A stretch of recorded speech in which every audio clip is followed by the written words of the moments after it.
The healthy baby wanted to have an abortion the day before birth, would it be okay with you? Senator, that is not how abortion care works, and it's really dangerous. That rhetoric is really dangerous for the people who are confronting It would be okay these with you, wouldn't it?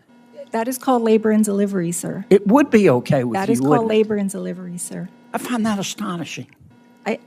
Senator, I noticed that is it really on your offensive. website, that is really offensive You to issued the a people press needing release. to You access don't abortion refer to care. mothers. You say at your organization, you don't refer to mothers. You call them birthing people. Is that right?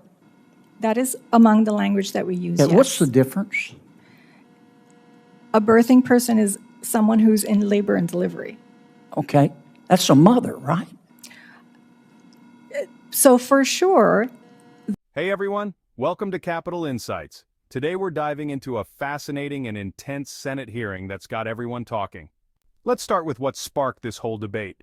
During this hearing, Senator Kennedy confronted Lords Rivera, who leads a pro-choice organization, about their interesting choice of terminology. Instead of using the word mothers, they use birthing people. Now Rivera explained this is to include transgender and non-binary individuals who can become pregnant. This terminology choice really set the tone for what became quite a heated discussion. Now here's where things got really intense. Senator Kennedy repeatedly pressed Rivera about late-term abortions, specifically asking about scenarios involving abortion the day before birth.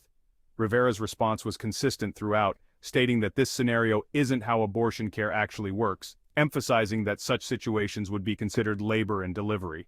A medical professional present at the hearing backed this up, stating that the scenario described simply doesn't exist in clinical practice. The hearing then took an important turn toward discussing racial disparities in abortion access and rates. Some striking statistics were presented showing that Black communities have 3 to 4 times higher abortion rates than white communities.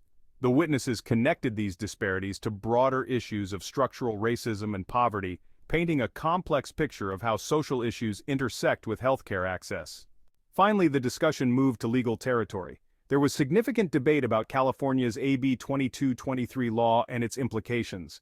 The hearing also touched on historical context, referencing pre-1979 abortion laws and constitutional rights. Ms. Rivera, you support abortions at all gestations. So that is correct, because you support abortion needs without to be made any available restrictions. Based on medical standards of care. How about, could you get it, if the mother's healthy and the baby's healthy, would you support an abortion the day before birth? Actually, that is not how abortion care works, Yes, ma'am, but would you Senator. support that? You say no restrictions. That is called labor and delivery, Senator. You support no restrictions. That is not how abortion care works, and it's Sure really, it does. That is not how my abortion care question's works, simple. Senator. Would you have a rule saying that if a healthy mother with a healthy baby wanted to have an abortion the day before birth, would it be okay with you? Senator, that is not how abortion care works, and it's really dangerous. That rhetoric is really dangerous for the people who are confronting It would be okay these with you, wouldn't it? That is called labor and delivery, sir. It would be okay with you, That is wouldn't called it? labor and delivery, sir. I find that astonishing. Senator, I noticed that is it really on your offensive. website. That is really offensive You to issued the a people press needing release. to access You don't abortion refer to care. mothers. You say at your organization, you don't refer to mothers. You call them birthing people. Is that right?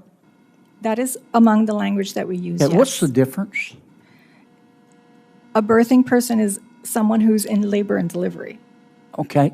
That's a mother, right?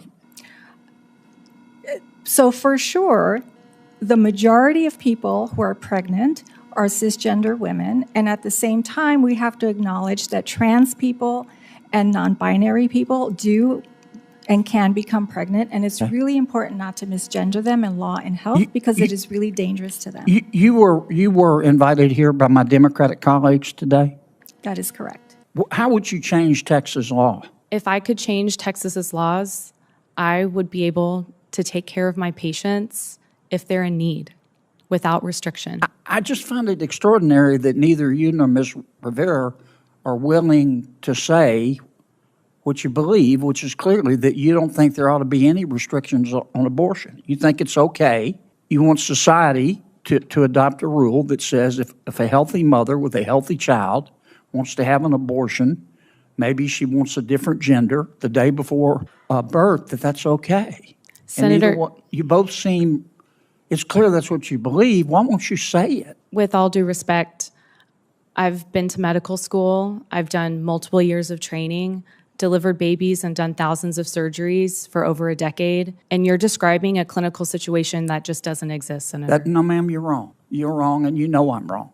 Do you perform abortions, doctor? I am not an abortion provider. Okay. Have you ever done an abortion? I have never done an abortion, but I take care of my patients who are actively having miscarriages. Okay. I think Percentage of black babies that are aborted as opposed to non-black babies. I think you said 3 or 4 times more black babies than non-black babies are aborted. You also talk about systemic racism. Do you see any systemic racism associated with the prevalence of abortion for black babies as opposed to non-black babies? Absolutely. The higher rates of unintended pregnancy that lead to higher abortion rates among Black people is a result of structural racism, systemic racism.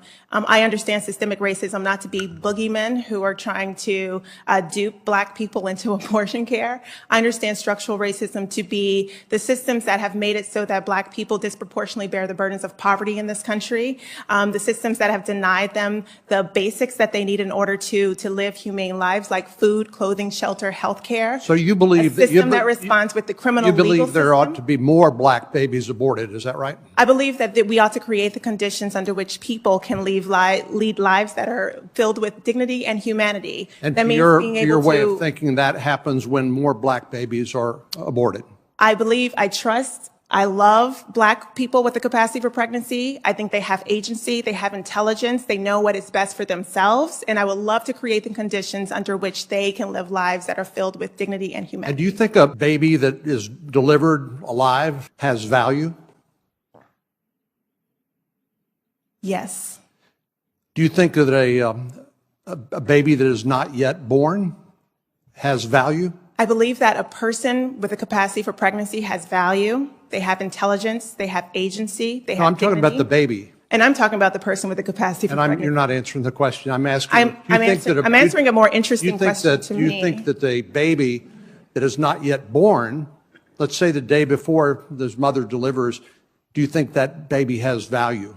I think that the person with the capacity for pregnancy has value, and they should have the ability to control what happens to their lives. Well, I just note you refuse to answer the question.